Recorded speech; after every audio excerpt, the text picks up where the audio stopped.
What's going on, Jets fans? Welcome into NYJ today.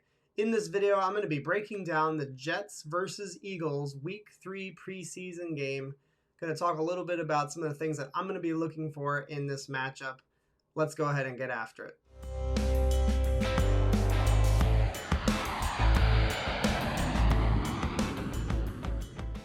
Before we get into the video, if I could get you all to please jet up the like button on this video. And if you're new here and you enjoy the content, please consider subscribing to the channel.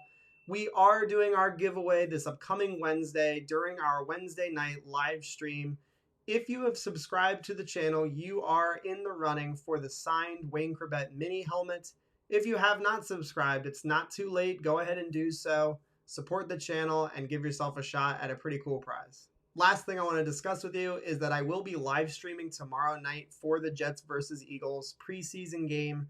That will start at about 7:15 p.m. Eastern time. If you are looking for live play-by-play commentary and discussion, throughout the game, I'm going to be online. So I will put the link for that stream in the description of this video.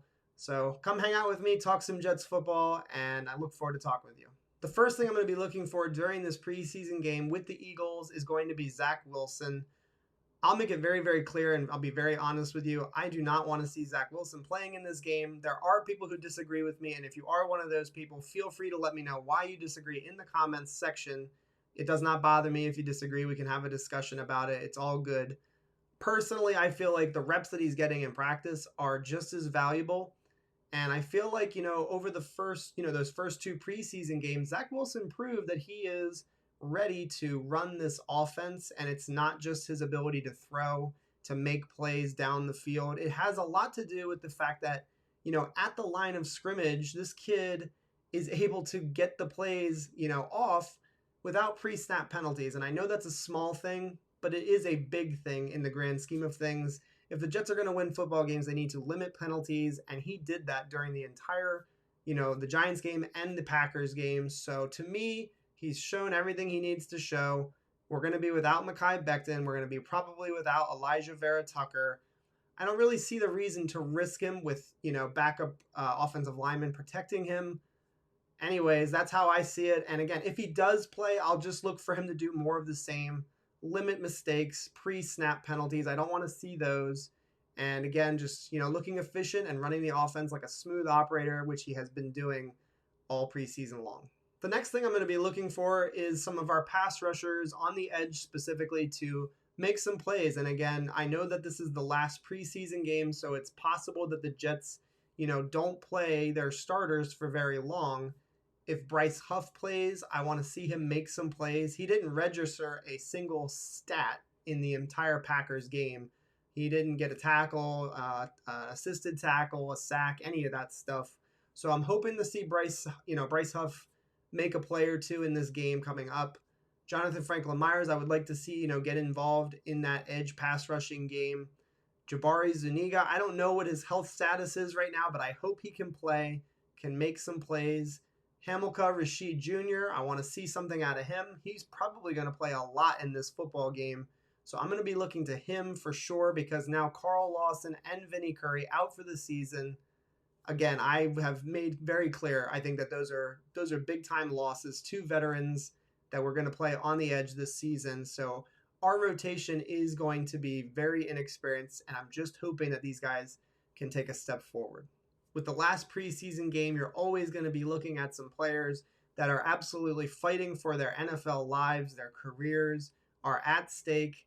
If it's not the Jets' job, it's a future job with another football team.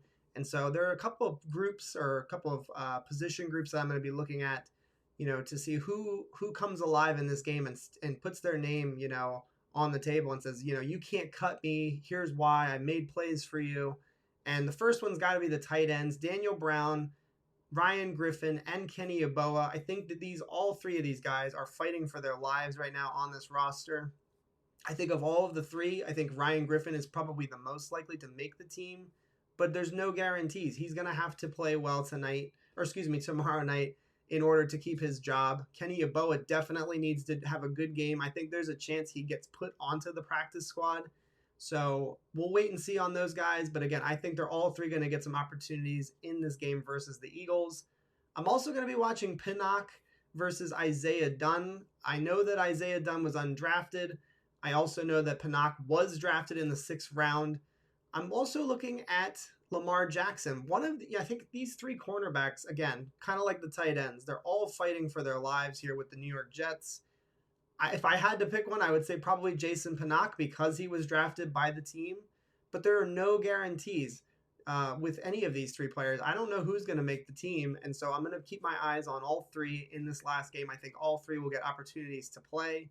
The last thing I'm going to be paying attention to in the Jets versus Eagles game is going to be our kicking game. Matt Amendola, he has a real shot here to not only, have the job in week 1. I think moving forward, if he just continues to be consistent, he's obviously got a cannon for a leg. If he has a good game versus the Eagles, I think he will be our week 1 kicker no matter what happens, on the waiver wire. Assuming that, no really good veteran kickers are released, but it's not likely that happens. Most teams want to hang on to guys like that. So in my opinion, Matt Amendola, he would have to be absolutely horrible in this last preseason game to lose his job. So I'll have my eyes on him. And then also Braden Mann, our punter that we drafted in the 6th round of the 2020 draft. He has been lights out in the preseason. I believe the stat is something like the last 7 punts, 5 of them were pinned inside the 20-yard line, which is just fantastic. We need our punter to be able to help our defense, and that's what a punter does. They pin the opposing offense back, and it helps your defense to stop them and also to create big plays. So very excited about the kicking game. Looking forward to watching them tomorrow night. That's going to do it for this video. Thank you so much for watching NYJ Today. Guys, if you could do me a favor and jump up the like button on this video, and if you're new here and you enjoyed the content, please consider subscribing to the channel. I look forward to reading all of your comments, so go ahead and just load it up with your takes. Feel free to agree or disagree with me. It will not hurt my feelings. I look forward to hanging out with you guys tomorrow night for the Jets versus the Eagles. Go Jets, and I'll see you guys next time. Jets!